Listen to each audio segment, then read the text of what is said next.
সংসদের সামনে প্রশ্ন নির্বাচন কমিশনের আপনি বিলটি পড়ে শোনাতে চান? অবজেক্টিভটা পড়ে শোনাতে চাই। নির্বাচন কমিশন সচিবালয় সংশোধন বিল 2026 পাশ করা হোক। যারা এই প্রস্তাবের পক্ষে আছেন তারা হ্যাঁ বলুন। যারা এই প্রস্তাবের বিপক্ষে আছেন তারা না বলুন। মাননীয় আইনমন্ত্রী মহোদয়। আমি মোহাম্মদ আসাদুজ্জামান, মন্ত্রী, আইন, বিচার ও সংসদ বিষয়ক মন্ত্রণালয়, নির্বাচন কমিশন সচিবালয় আইন 2009-এর অধিকতর সংশোধন কল্পে আনিত একটি বিল নির্বাচন কমিশন সচিবালয় সংশোধন বিল 2026 এই মহান সংসদে উত্থাপনের জন্য অনুমতি প্রার্থনা করছি। মাননীয় মন্ত্রী, আপনি বিলটি উত্থাপন করুন।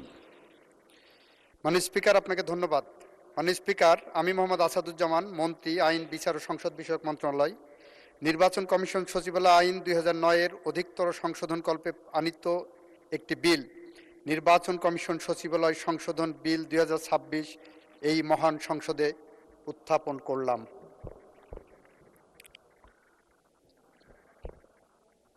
নির্বাচন কমিশন সচিবালয় সংশোধন বিল 2026 সংসদে উত্থাপিত হলো। বিধি 777 অনুযায়ী বিলটি এখনই গ্রহণ করার জন্য আপনার অনুমতি প্রার্থনা করলাম। সংসদের সামনে প্রশ্ন হচ্ছে, সংসদে উত্থাপিত নির্বাচন কমিশন সচিবালয় সংশোধন বিল 2026 অবিলম্বে বিবেচনার জন্য গ্রহণ করা হোক।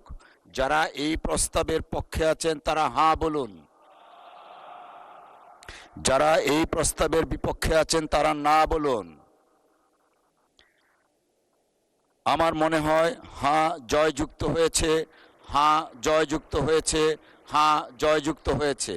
অতএব সংসদে উত্থাপিত নির্বাচন কমিশন সচিবালয় সংশোধন বিল 2026 অবিলম্বে বিবেচনার জন্য গৃহীত হলো।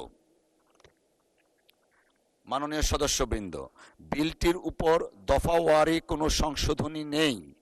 আমি এখন বিলের দফাগুলো সংসদের সামনে পেশ করছি।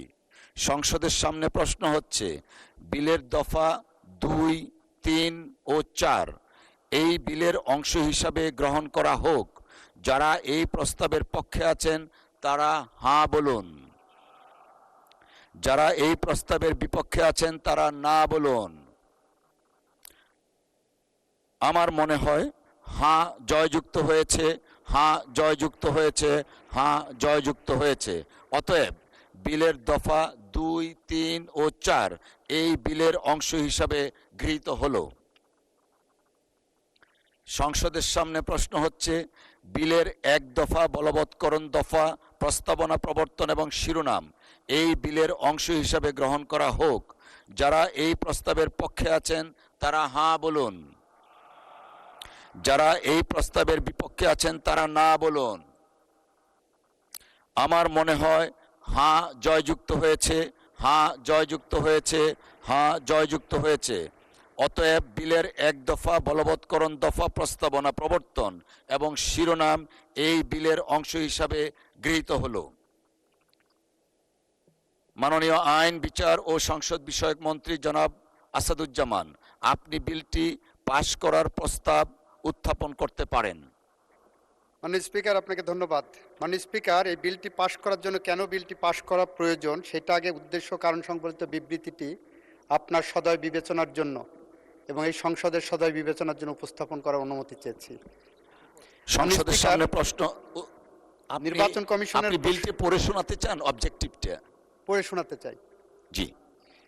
মাননীয় স্পিকার, নির্বাচন কমিশনের প্রশাসনিক কাঠামোর স্বাধীনতা ও স্বচ্ছতা নিশ্চিত করার লক্ষ্যে নির্বাচন ব্যবস্থা সংস্কার কমিশনের সুপারিশের আলোকে নির্বাচন কমিশন সার্ভিস প্রতিষ্ঠা এবং নির্বাচন কমিশন সচিবালয়ের কার্যাবলী অধিকতর সুনির্দিষ্ট করে জবাবদিহিতা ও কার্যকারিতা নিশ্চিত করার লক্ষ্যে নির্বাচন কমিশন সচিবালয় আইন 2009 সংশোধন করার নিমিত্তে নির্বাচন কমিশন সচিবালয় সংশোধন অধ্যাদেশ 2025 প্রণয়ন ও জারি করা হয়। সংবিধানের 93 অনুচ্ছেদের দফা 2 এর বিধান অনুযায়ী 12 মার্চ 2026 তারিখে অনুষ্ঠিত ত্রয়োদশ জাতীয় সংসদের প্রথম অধিবেশনের প্রথম বৈঠকে উক্ত অধ্যাদেশটি উপস্থাপন করা হয়। উক্ত অধ্যাদেশটি ধারাবাহিকতা রক্ষার্থে সংবিধানের 93 অনুচ্ছেদের দফা 2 এর বিধান অনুযায়ী ত্রয়োদশ জাতীয় সংসদের প্রথম অধিবেশনের প্রথম বৈঠক হতে 30 দিনের মধ্যে সংসদে বিল আকারে উপস্থাপন পূর্বক পাশ করাতে হবে। প্রস্তাবিত বিলটি আইনে পরিণত করা হলে নির্বাচন কমিশনের প্রশাসনিক কাঠামোর স্বাধীনতা ও স্বচ্ছতা নিশ্চিত করা হবে। মাননীয় স্পিকার, সে কারণে আমি মোহাম্মদ আসাদুজ্জামান, মন্ত্রী, আইন, বিচার ও সংসদ বিষয়ক মন্ত্রণালয়, নির্বাচন কমিশন সচিবালয় আইন 2009 এর অধিকতর সংশোধনকল্পে আনিত বিলটি নির্বাচন কমিশন সচিবালয় সংশোধন বিল 2026 পাশ করা হোক। ধন্যবাদ মাননীয় মন্ত্রী। সংসদের সামনে প্রশ্ন হচ্ছে, সংসদে উত্থাপিত নির্বাচন কমিশন সচিবালয় সংশোধন বিল 2026 পাশ করা হোক। যারা এই প্রস্তাবের পক্ষে আছেন তারা হাঁ বলুন। যারা এই প্রস্তাবের বিপক্ষে আছেন তারা না বলুন। আমার মনে হয় হাঁ জয়যুক্ত হয়েছে, হাঁ জয়যুক্ত হয়েছে, হাঁ জয়যুক্ত হয়েছে। অতএব সংসদে উত্থাপিত আকারে নির্বাচন কমিশন সচিবালয় সংশোধন বিল 2026 পাশ হলো।